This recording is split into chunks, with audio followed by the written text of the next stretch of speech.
Orang kalau mau menjadi murid spiritual, itu syarat dasarnya adalah dia harus hidup dengan harta yang untuk memenuhi kebutuhan pokok saja.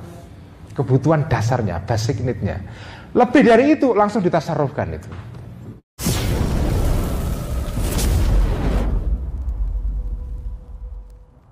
Orang kalau mau menjadi murid spiritual, itu syarat dasarnya adalah dia harus hidup dengan harta yang untuk memenuhi kebutuhan pokok saja. Kebutuhan dasarnya, basic need-nya. Lebih dari itu langsung ditasarrufkan itu. Tasarrufkan itu. Makanya kadang-kadang saya tuh heran ya. Ini ada orang Amerika namanya Bill Gates. Tahu ya Bill Gates ya? Pendiri Microsoft itu. Bill Gates itu tahun lalu atau tahun sebelumnya ya, dia itu menafkahkan atau menginfakkan, mensedekahkan 90% hartanya untuk tujuan-tujuan sosial. Kalau nggak salah untuk riset kedokteran dan segala macam, di 90%. Jadi dia hanya menyisakan 10%, tapi 10%-nya hartanya Bill Gates itu ya sama dengan kita-kita ini dijumlah nggak ada apa-apanya ini. Seluruh saldo kalian ini kalau dijumlah nggak ada 10%-nya hartanya Bill Gates. Tapi maksud saya, orang itu kalau mau menjadi murid spiritual, itu syarat pertama harus bisa mengikhlaskan hak miliknya, ditasarrufkan untuk kebutuhan umum itu. Nah ini berlawanan dengan etos yang berkembang di dalam zaman kita sekarang, yaitu etosnya kita justru memperbanyak apa? Saldo, memperbanyak deposito, memperbanyak hak milik. Bahkan sekarang ini property right itu menjadi salah satu. Jadi ini kalau kita mau jadi murid spiritual itu syarat dasarnya memang kita harus apa ya? Secara sukarela memiskinkan, bukan miskin ya, ini bukan miskin. Kita tidak bicara soal miskin ini. Kita bicara soal kemampuan untuk merelakan sesuatu yang menjadi bagian dari diri kita tidak menjadi bagian dari diri kita lagi. Langsung ditasarrufkan itu. Nah, makanya gini, kemarin dalam pengajian di PBNU itu, Pak Said Agil secara berseloroh ngomentari saya, Mas Ulil, sampai ngaji Ihya ini hati-hati. Kenapa?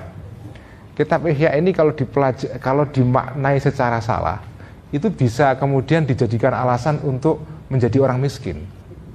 Atau males but gawe.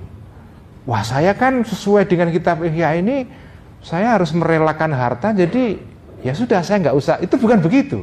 Jadi ngaji kitab Ihya ini kalau salah pemahaman, itu bisa dijadikan alat untuk melegitimasi kemiskinan.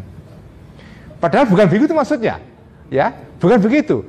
Maksudnya adalah kita mbut gawe, setelah dapat itu kita merelakan untuk orang lain. Tapi kan itu syaratnya harus mbut gawe dulu. Kalau kita nggak mbut gawe dulu, apa yang kita relakan coba?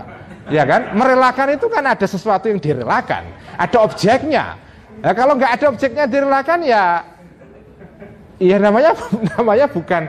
Karena gini, saudara-saudara ya, merelakan harta benda untuk diberi kepada orang lain itu adalah salah satu proses melakukan melakukan suluk, melakukan proses batin. Karena memberikan itu sendiri itu kan, karena gini ya, sesuatu kalau kita sudah miliki niku kayak menjadi bagian dari tubuh kita. Iya enggak kan? Kita harta niku kalau sudah kita miliki, sudah atas nama kita, sudah kasih nama handphone ini ada namanya saya di layarnya gitu ya. Itu sudah statusnya itu kayak tubuh saya. Itu uniknya manusia niku. Itu bedanya dengan hewan. Hewan itu, benda itu bagi hewan itu tidak menjadi bagian dari dirinya. Tapi nek menuso niku, begitu sudah harta itu dikasih judul milik saudara Ulil Absar Abdallah gitu, dikasih nama, sudah ada aktanya, apalagi disahkan pengadilan, itu sudah statusnya kayak tubuh saya. Begitu diambil orang lain, itu seperti tubuh kita diiris dan kita sakit. Jadi benda niku kelihatannya itu ada di luar. Duit kita itu di bank. Ini dicolong orang, dihack, oke Bapak yang kemarin ini apa? Dihack kemarin itu apa WA-nya, terus dipakai orang lain untuk disalahgunakan untuk minta duit. Itu sakit hati kita. Kenapa? Karena duit itu walaupun tempatnya di bank, tapi karena milik kita, begitu dicolong orang lain, itu seperti badan kita itu diiris.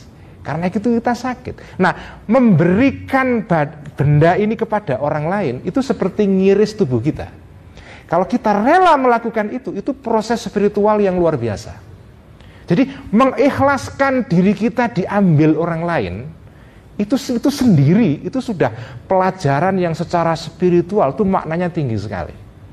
Karena itu, kalau ada orang ingin menjadi murid spiritual, itu memang step pertama adalah merelakan diri kita menjadi milik orang lain.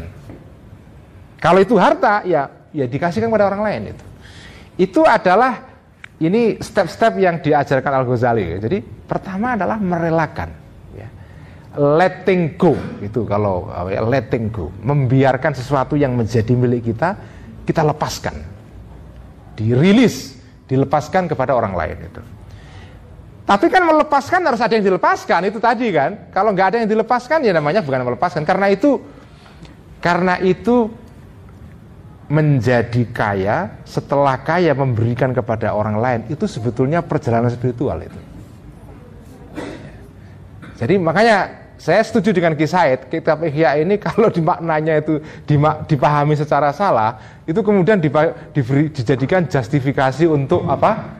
Kemiskinan. Makanya banyak orang dulu menuduh kitab Ihya ini sumber kemunduran orang Islam macam-macam.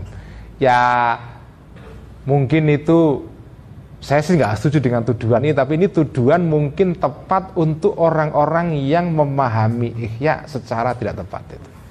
Jadi jangan sampai kita mengartikan ini lalu kita tidak mau buat gawe, nggak mau bekerja keras untuk meraih harta. Karena meraih harta kemudian melepaskan harta itu setelah kita miliki, itu sendiri sudah merupakan bagian dari cara kita belajar menundukkan diri sendiri menjadi murid spiritual itu ya.